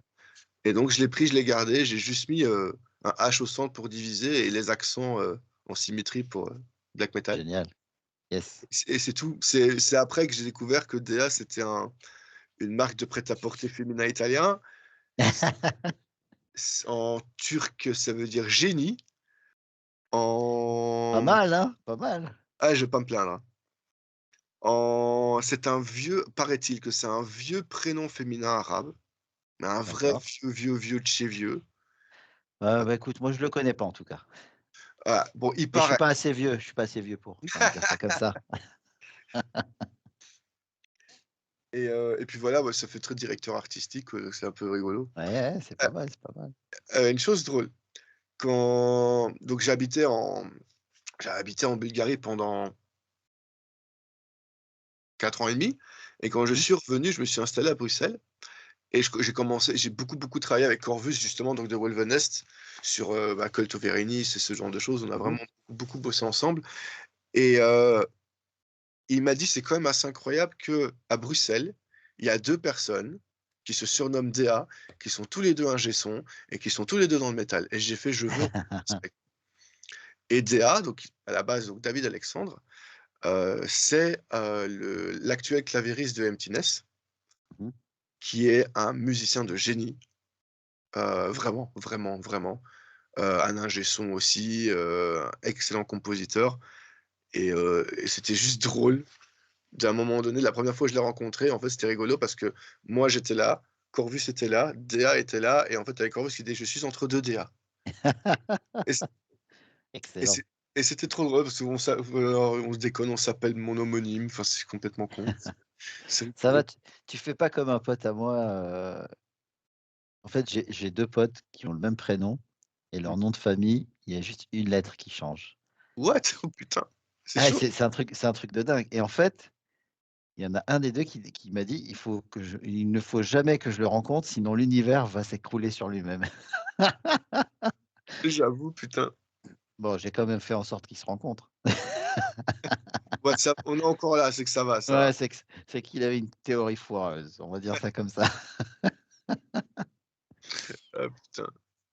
Et si jamais, un groupe veut te contacter pour travailler avec toi, ça se passe comment? Est-ce que tu as des critères de sélection ou bien tu es hyper ouvert ou c'est, si tu es dispo, ça se passe comment? Tu veux dire en production ou faire une collaboration musicale? Production, production. Production, n'importe qui peut me contacter. Ça, il y a pas de problème. Maintenant, je travaille dans un studio professionnel, hein, donc c'est-à-dire qu'il y a quand même un certain prix à mettre de base, hein, Mmh. je dois gagner ma vie. Bien sûr. Heu, Maintenant, j'ai pas de critères à part, faut que tu saches ce que tu viens faire. Mon but, forcément, en tant qu'ingé son, producteur, arrangeur, c'est de prendre la musique et de rentrer dedans, de devenir le membre supplémentaire et de l'élever. Forcément, d'élever le niveau des musiciens et du chanteur encore plus haut pour qu'ils se donnent, mais surtout qu'ils puissent performer ce qu'ils sont en train de faire en studio. Je ne veux Mmh. pas fausser quoi que ce soit. Hem, je suis assez violent, mais enfin critique assez violent, mais dans le bon. Donc c'est-à-dire que ça m'est déjà arrivé d'avoir un groupe qui viennent et ils sont très bons. Mais le batteur est pas capable de gérer, son blast à, 192 BPM et je lui dis: «Écoute, tu as le choix. Je veux dire, soit tu rentres chez toi, tu l'apprends et tu rien, soit on le fait sans kick», blindé de gens le font parce que c'est du Mmh. studio, tu fais juste pas ton kick sur le blast et moi j'utilise un sample que je crée avec toi, qu'on le met dessus et on travaille tous les 2 l'humanisation, machin. Mmh. Soit tu joues pas ton kick, ta snare, ni tes toms, tu fais que les cymbales et le reste tu me donnes du midi. Forcément, il a pété un peu un câble à ces trucs-là. Il m'a dit: «Ouais, non, je veux essayer de le faire». Il s'est bien rendu compte que ça marchait pas, donc je lui ai dit: «Fais-le sans kick. Laisse ton ego de côté, pense au groupe». Il l'a fait Puis on est venu, j'ai travaillé avec lui. Il m'a dit: «OK, c'est cool». Il me fait: «Putain, mais comment je peux faire?» Je fais: «Mais tu t'entraînes». Si en fait, tu peux le faire en répète, parce que c'est en répète, parce que tu as pas de clic Oui. sur la tête. Là, on est sur un tempo, on n'a pas le choix parce que c'est le but, tu vois? Il voulait de toute manière travailler sur un clic, c'est pas moi qui l'ai imposé Mmh. et je lui ai dit: «Maintenant, tu veux t'entraîner, en fait, voilà ce que je vais te donner comme exercice». Je lui ai donné des exercices et puis je lui ai dit: «Si tu veux davantage, voici le batteur de Propane avec qui je travaille». Je dis: «Bosse avec lui, c'est un monstre, Mmh. il va t'aider et c'est ta prof de batterie, donc il va t'aider». Donc je veux toujours aller aussi dans le sens de l'amélioration, mais aussi de la critique que je vais considérer comme bonne. Si le Mmh. mec vient, qui commence à me chanter de la merde, qui est pas carré, qui a aucune prononciation, je vais lui dire: «OK, je vais t'apprendre à parler, machin, machin», ou est-ce que ça fait partie du style de ton groupe, ou c'est comme ça? Parce que pareil, je sais pas, parfois, tu as envie de rajouter une saloperie, parce que les gars, ils veulent que ce soit comme ça. J'ai pas d'ego au point d'imposer quelque chose que je considère comme bon, tu vois? Oui. Il y a des limites, bien extrêmes, bien entendu, mais il y a certaines limites. Forcément, sinon tu es pas un producteur, tu es Ouais, un commerçant après. voilà. Mais je veux en fait rentrer dedans, de toute manière, je veux me donner à fond et je veux travailler dans le style du groupe Mmh. et surtout, en fait, dans le vrai. Les gens qui viennent me voir en studio, ils viennent pour une grosse prod, mais sale. Donc tu as Mmh. ce mélange de 2 où tu as tout l'émotion va être de toute manière ultra présente. Il y aura tout ce qui est, je vais pas forcément tout recaler, tu vois? J'aime pas trop faire ça. Je sais que c'est utile, mais je vais pas trop faire ça.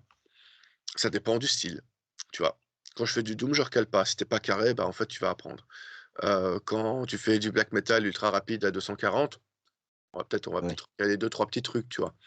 Heu, Après, quand tu as des batteurs ou des musiciens qui sont incroyables, bah, en fait, tu prends et c'est bon, tu pas besoin de faire grand chose. Mais si tu as du brutal death sur technique, bah, j'ai envie de dire, tu auras beau avoir le meilleur des batteurs devant toi, donne-moi un midi. On est trop habitué à un certain standard que bon. Mais c'est ça, en fait. C'est souvent, je leur dis, en fait: «Donnez-moi les cymbales et le reste en midi, ça sert à rien». De Mmh. toute manière, vous voulez sonner comme ça, donc voilà. Après, je suis ce que les gens veulent, tu vois? Oui. Je vais pas, imposer mon style. Ça fait partie aussi du truc. Moi, j'aime bien, comme dans ce que j'écoute et ce que moi je fais personnellement, je veux aussi pouvoir apporter des choses différentes et aller plus loin. Et c'est là où je trouve que c'est cool, parce que là, je fais beaucoup de hardcore pour le moment, alors qu'à la Mmh. base, je suis pas forcément, ultra versé dans cette scène-là, pourtant étant belge. Mais C'est c'est quand vrai même que vous avez un putain de rapport avec le hardcore, hein. Truc de dingue. Archangel, mec. Putain, d'Archangel, quoi. Ouais. Bref, et tu vois, je veux rentrer dedans. Donc les gars, quand ils viennent, je leur dis: «Dites-moi qu'est-ce que vous écoutez? Qu'est-ce que vous faites? Envoyez-moi vos démos, vos répètes, vos machins, vos pré-prod, vos guitares pro, ce que tu veux, tu m'envoies tout. Mais comment tu te sens? Qu'est-ce que ça t'apporte comme émotion, comme machin et tout?» Parce que ça, je vais prendre, je vais le mettre là-dedans et on va le ressortir, tu vois?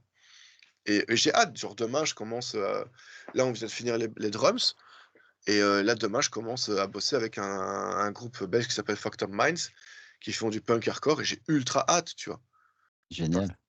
Parce que je sais que je vais travailler avec eux pour que ce soit ultra, véritable, tu vois?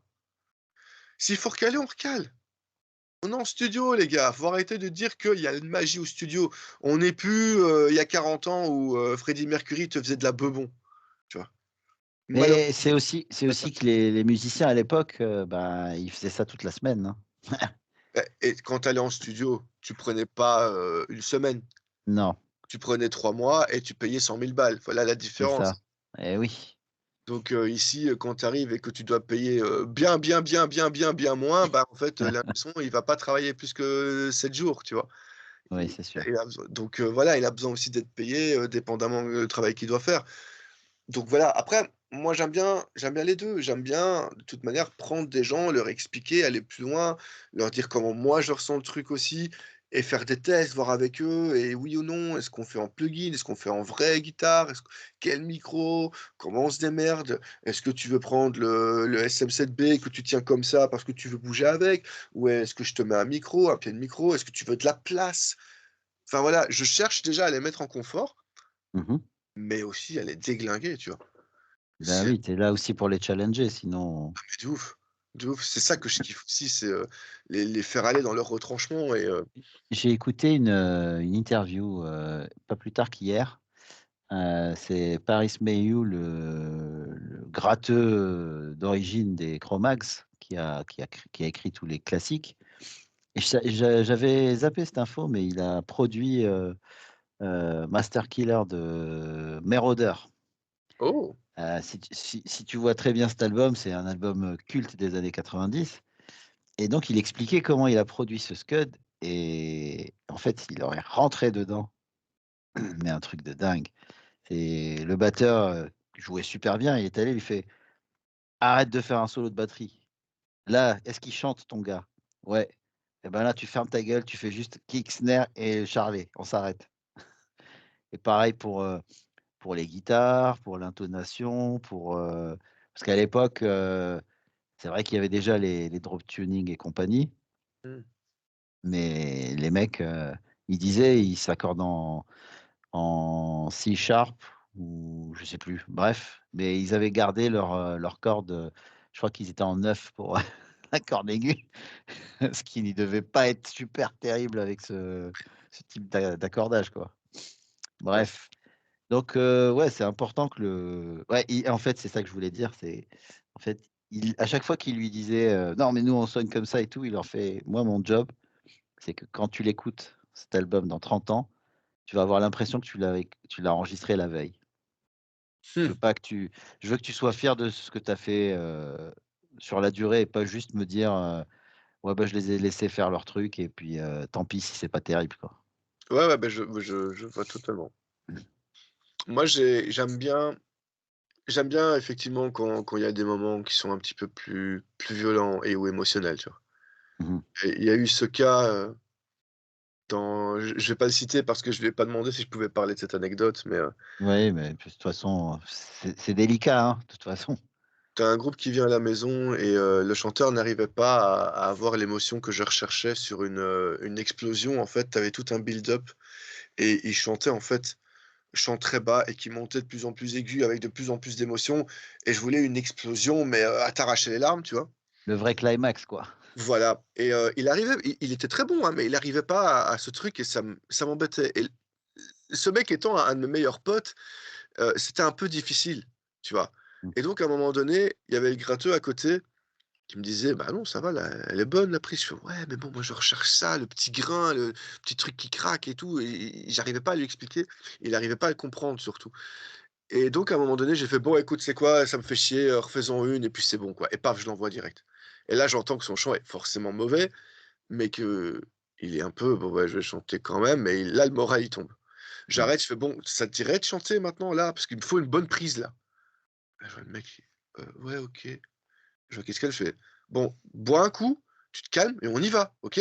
parce que là, j'ai 19 heures, moi, ça commence à me casser les couilles là et je suis pas comme ça, je suis pas violent et là, je Oui. sens qu'il fait: ouais, OK, enfin, voilà, enfin, ça va». Je fais: «Quoi?» Je veux dire: «Tu veux que je vienne?» «Non?» «Voilà, OK, cool, allez, on y va». Donc je l'envoie et pendant tout son chant clair de montée, je commence à l'engueuler. Ah d'accord, Je tu lui l'as fais: préparé. je veux que tu ailles à fond et je lui dis: «Mais vas-y là, arrête de faire ton petit truc, fais pas ta bédinette, mais gueule putain, merde» et moi je gueulais en même temps que lui, tu vois? Oui. Parce on était pas ici, c'était dans un autre studio où j'avais une cabine de voix ultra séparée, il y avait pas de caméra ou quoi et donc à un moment donné, je lui dis: «Mais gueule putain» et là tu as le mec qui me fait le truc, genre le climax parfait. Génial. Ça se termine, je stoppe le truc, je fais: «Bah voilà!» Le mec il sort, il vient me trouver, il me regarde, il fait: «Tu as fait ça pour ça?» «Ouais». Je fais: «Tu vois l'état dans lequel tu es?» «Ouais». «Bah tu y retournes et tu me la refais». Le mec parce que j'avais besoin de 2 voix. Le mec il retourne, il l'a fait à la perfection, il sort, il était comme ça et je lui fais: «Je sais que tu as envie de me tuer, prends-moi dans tes bras, on se fait un petit câlin, viens, assieds-toi, voici une bière, play». Et le mec il écoute et il fait: «Ah ouais». Je fais: «Rappelle-toi de ce que tu as ressenti parce qu'on risque d'en avoir besoin». Et voilà Génial. et on s'en rappellera toute notre vie de ce truc et c'était génial, tu vois? Ou des moments où, je sais plus qui il y avait ici et Je veux dire, tu avais, le bassiste qui était en train de faire son job et le gratteux qui était à côté en train de boire et boire et boire et à un moment donné, je fais: «Tu bois encore une seule bière et tu sors». Et le mec, il fait: «Comment ça?» Je fais: «Tu bois encore une seule bière et tu sors». Il fait: «Mais je suis pas bourré». Je fais: «J Pour toi, tu es pas bourré, pour moi, tu l'es». Je veux dire: «Donc tu vas te calmer, tu vas venir jouer maintenant». Je veux dire, là, je termine avec lui. Une fois que lui, il a fini, il peut se torcher la gueule, je m'en bats les couilles. Je fais: «Toi et moi, on a du taf. Ouais. Si tu plantes ton solo, je te tue». Parce que moi, j'ai pas que ça à faire et ta musique non plus. Tu as pris 3 jours, on doit tout finir en 3 jours. Vous habitez dans le trou du cul de la Finlande, donc en fait, vous allez bien faire votre job. Et là, le mec, en fait, je le vois un petit peu: «Oh putain, c'est chaud, machin», et là, en fait, il dépose sa bière et je le vois en train de je fais: «Voilà, voilà, maintenant», et puis il vient et ça a été smooth sa mère, aucun problème. Mais à un moment donné, j'ai fait: «Mec, t'inquiète, il y a pas de problème». J'ai dit: «Mais je veux pas de gens bourrés chez moi, surtout quand on est Ouais, censé travailler. Tu veux c'est ça. t'amuser, machin, on peut blaguer, il y a pas de problème. Mais des choses qui changent ton comportement, que ce soit les drogues douces, l'alcool, en fait, ça, je veux pas». Oui, il faut être lucide. Voilà. Moi, quand j'avais eu quelqu'un qui était en mode black metal dépressif et qui était là, qui est arrivé avec une bouteille d'alcool, de la coke et je sais plus quoi d'autre, j'ai fait: «Bah, en fait, tu prendras rien du tout». «Ah ouais, j'ai besoin de ça pour me mettre en condition, tu peux pas comprendre», et j'ai fait: «Cool». Je veux dire, tu sais que moi, je suis sobre justement parce que quand je suis en face de ma dépression, en fait, je vais la vivre à fond. Mmh. Toi, tu te caches derrière une porte. C'est Je veux ça. dire, ça, c'est la différence entre toi et moi. Je veux dire, c'est pour ça que tu aimes ma musique, j'aime pas la tienne. Et j'ai vu le mec se wow, wow, wow, et j'ai dit: «Tu veux un vrai challenge?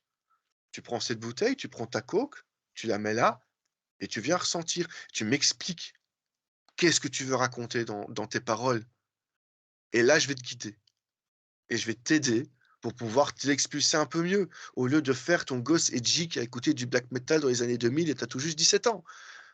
Évolue, grandis un peu, arrive à prendre en fait ces merdes d'émotions complètement négatives et transforme-les».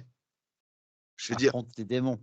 oui, je veux pas te voir en train de te couper les veines et de prendre des espèces de photos pour faire ta cover. Je veux te voir saigner de l'intérieur.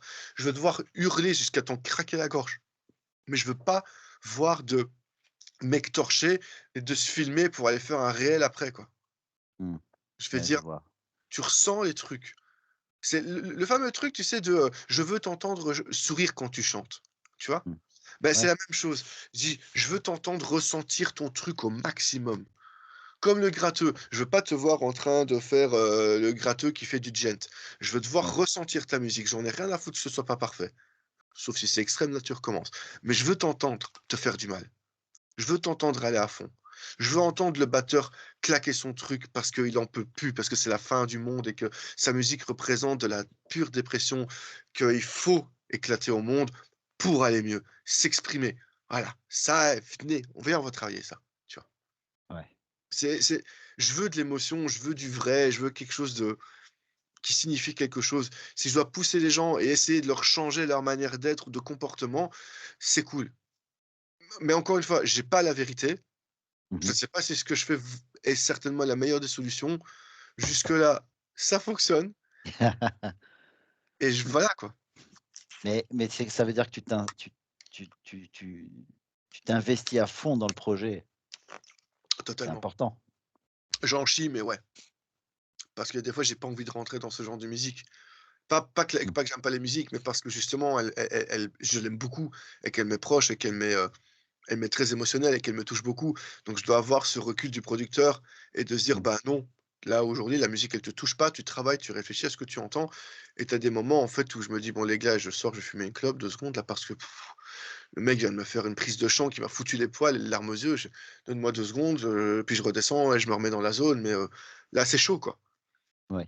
et heu et je vais pas faker, c'est littéralement le cas, tu vois? Et je suis juste à fond et ça fait partie de ce que je fais depuis bientôt 30-39 ans, quoi. Je suis à fond, je veux être à fond, je veux continuer à être à fond. Si je suis pas à fond, je vais arrêter, en fait. Je C'est, comprends. donc voilà. Et donc pas envie de ralentir, toujours autant de choses à sortir parce que tu en as besoin Ouais, ouais, non, je vais pas arrêter. et donc si tu nous parlais un peu de ton actualité. Si tu as envie de mettre en avant des projets, c'est le moment. Bah, écoute, là, il y a donc aujourd'hui, hein, Saint-Valentin, on vient de sortir avec, mes nouveaux groupes qui s'appelle Horrible.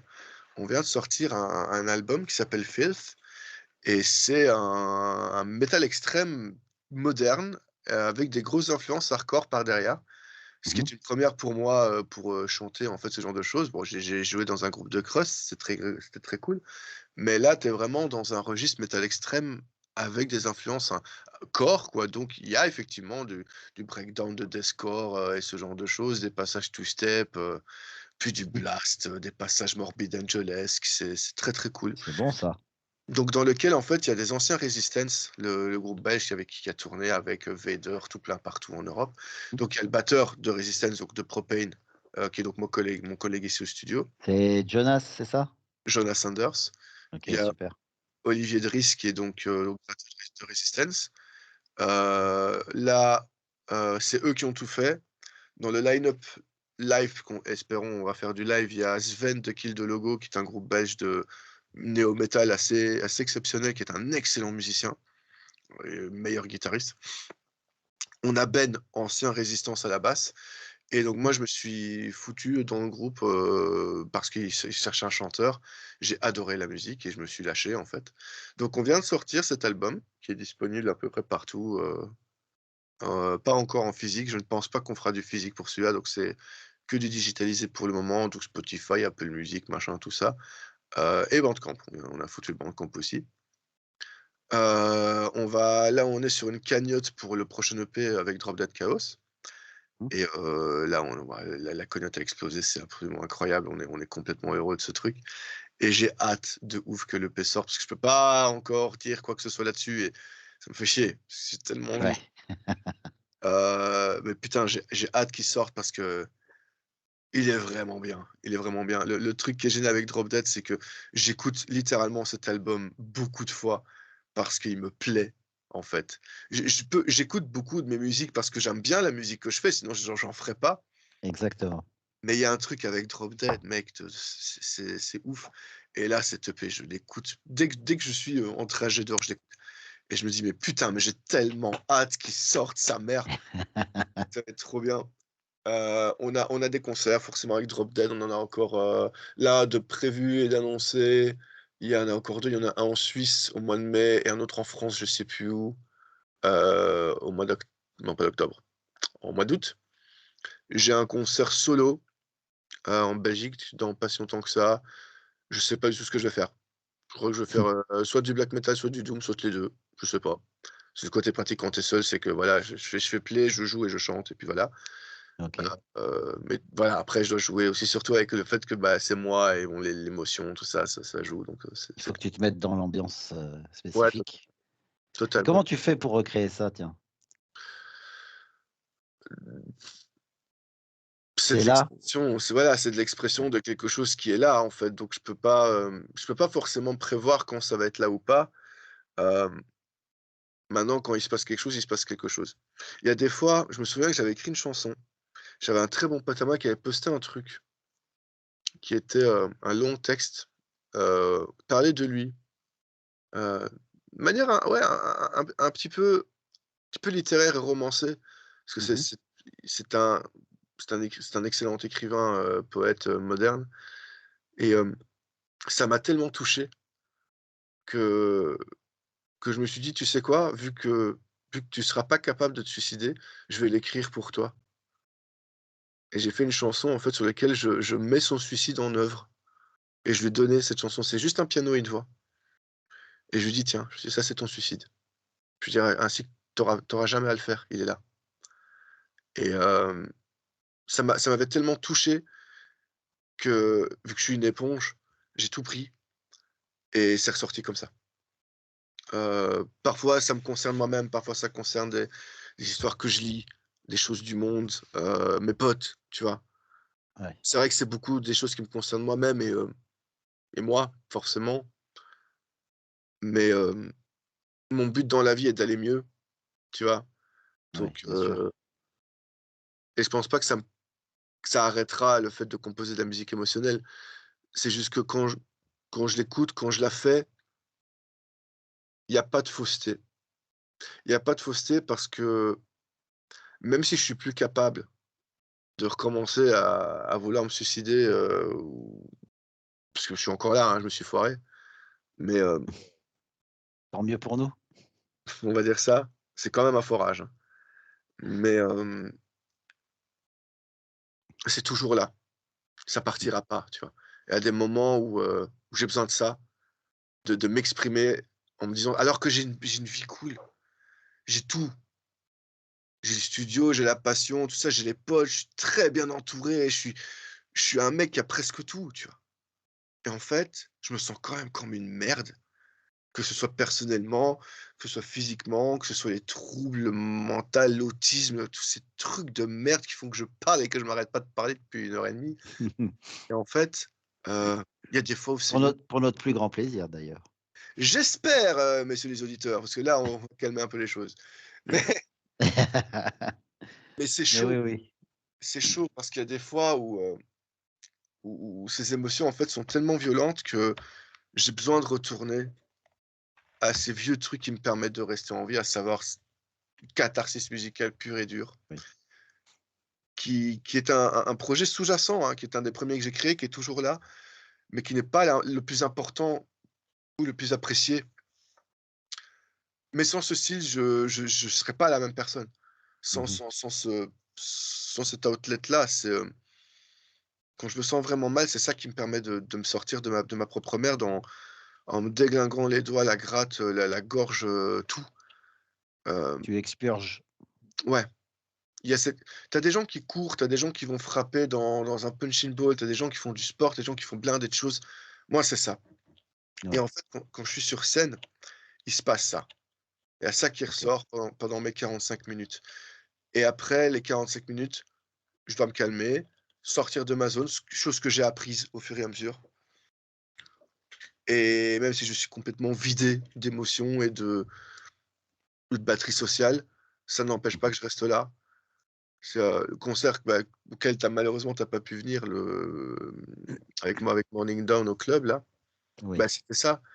Même si c'était beaucoup plus contrôlé parce que tu as du chant clair, tu as des trucs, enfin, tu as vraiment des styles de voix bien spécifiques dans ce que je joue, mais oui. tu as un moment où j'ai juste les paroles et freestyle. Je Mmh sais mh. pas ce que je vais faire. Ça dépend comment je me sens.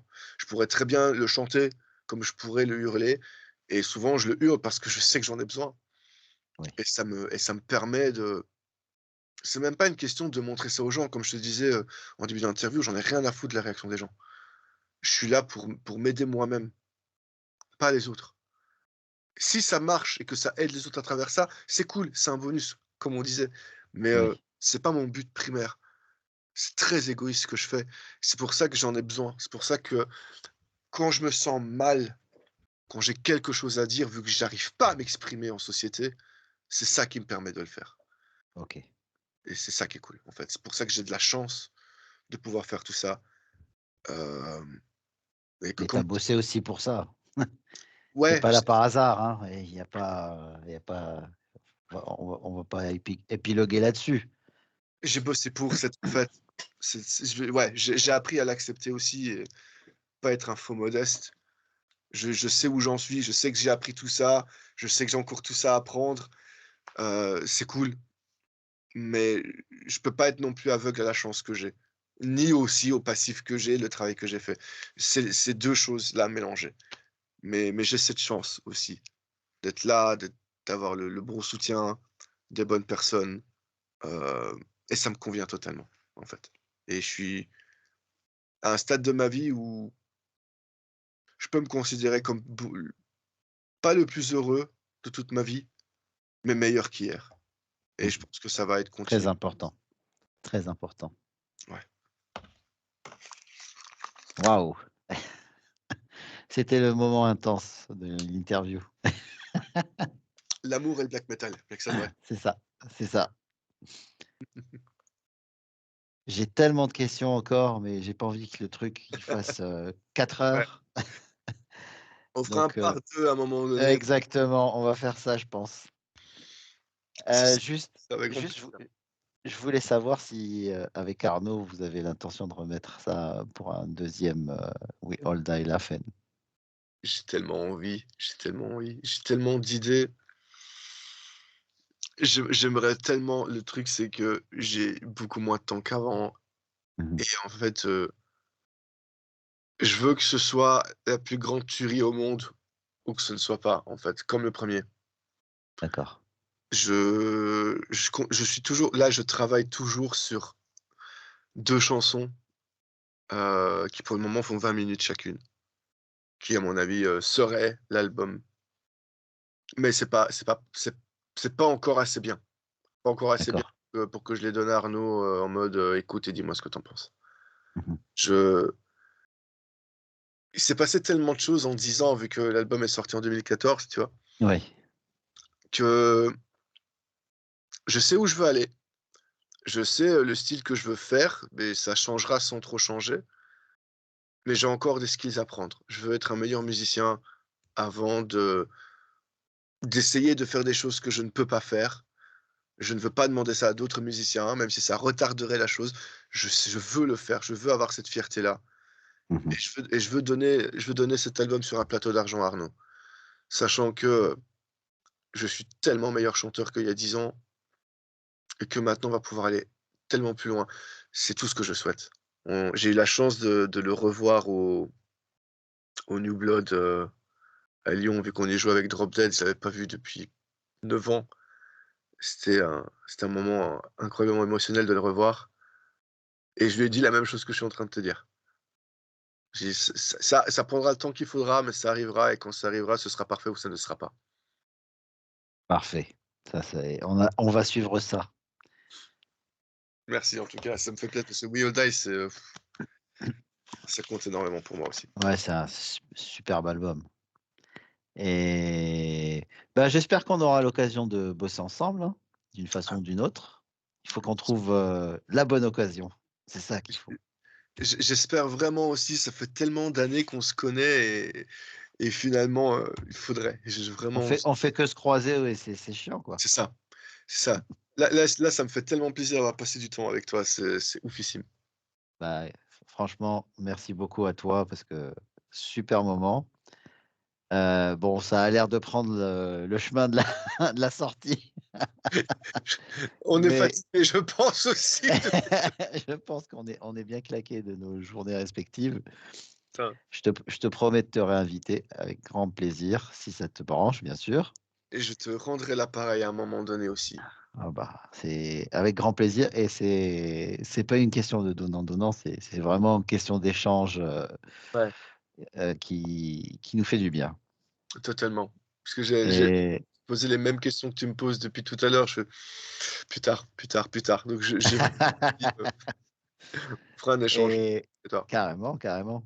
En tout cas, j'étais très content de te voir, sur cette date, où je faisais le remplacement là. Oui, Black Lab, c'était trop bien. C'était absolument dingue. C'était pas prévu du tout. C'est ça qui rend le truc encore meilleur. Ouais et quel set de Loco Muerte. Quel Ah, et c'était pas mal. C'était pas mal. Franchement, j'aimais beaucoup le groupe déjà, mais là, d'avoir vu ça de l'intérieur, c'était plutôt cool, plutôt ouais, cool. tu géré le steak, mec, c'était trop bien. Merci, merci. J'ai eu des ampoules, hein. Les gens l'ont vu sur les gens l'ont vu sur mais bon, il y a que comme ça que ça rentre, hein. Il y a Exact, pas de secret, il y a pas de secret. il y a pas de secret. Faut taffer, faut faire ce qu'il faut. C'est ça et tu l'as tellement bien fait et j'insiste, c'était ouf. Merci, arrête, arrête, je vais rougir, c'est pas bon. Ça se verra pas pendant pour le podcast, c'est bien, Voilà, vu que c'est de l'audio. Quoique, peut-être qu'on va en faire un en vidéo, je sais pas. Je suis pas encore décidé, mais si tu fais ça en vidéo, tu m'invites et je te fais sourire. Je te fais rougir et on fait ça. ça roule. Rendez-vous est pris. Nice. Si tu veux rajouter, une dernière chose, pour la sortie, tu sais, un truc traditionnel, tu as le dernier mot, mon ami. Bah, première chose, un immense merci à toi. C'est un plaisir de te connaître. C'est un plaisir de t'avoir dans le même lifetime dans lequel je suis. Ça me Merci. ça me fait du bien de croiser des vrais musiciens avec qui avec qui on peut se comprendre sans avoir besoin de passer des heures à se parler, même si c'est exactement ce qu'on fait maintenant et c'est ça qui me fait plaisir. Hem, donc merci beaucoup, merci d'exister, ça remplit ma vie de choses positives. Hem, si je devrais terminer par quelque chose, je dirais aux gens de réfléchir beaucoup, en fait, d'avoir plusieurs lectures sur tout ce qui se passe maintenant, prendre de véritables renseignements, pas être trop con ou débile ou crédule, heu, pas être ignorant, lire vraiment, prendre ses renseignements, écouter écouter les gens, écouter de la musique, éviter de l'entendre, écouter de la musique, c'est ce que disait Sacrifice. Il disait que les gens entendent plus de musique qu'ils ne l'écoutent et il a totalement raison. Hem, ouvrez-vous l'esprit, soyez bons, en fait.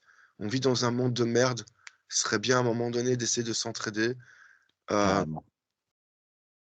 et ouais, de se respecter nous-mêmes, de respecter les autres aussi, mais surtout en foutre une à ceux qui ne nous respectent pas, en fait. Ça aussi, c'est savoir se défendre, hem et forcément tout ça, toujours pour Satan, toujours. Ça n'arrête pas. C'est tout. C'est pas mal. Rideau. Merci beaucoup. En tout cas, c'était énorme et bah, promis, hein, on remettra ça. On remettra ça. Merci beaucoup, Amex, ça fait un putain de plaisir. Merci, c'était trop cool. Salut.